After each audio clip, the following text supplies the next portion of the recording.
அனைவருக்கும் வணக்கம். என் பெயர் ஷமீரா. நான் புனித ஜோசப் சர்வதேச பள்ளி ஆறுவாய்மொழியில் 5ஆம் வகுப்பு படிக்கிறேன்.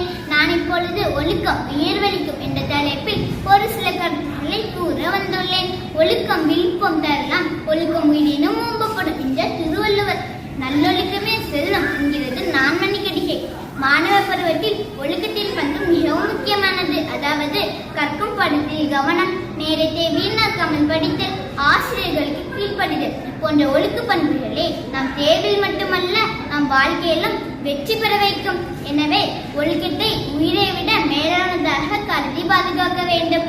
மாணவர்களாகிய நாம் ஒழுக்கம் என்னும் விதையை நம்முள் விதைத்தால் அது நிச்சயம் உயர்வு எனும் விருட்சமாக வளர்ந்து நமக்கு மட்டுமல்ல நம் வாழும் சமுதாயத்திற்கும் பயன் தரும் என்பதில் எல்லளவும் மையமில்லை. எனவே நாம் ஒவ்வொருவரும் ஒழுக்கத்தை கடைபிடிப்போம், வாழ்வில் உயர்வோம்.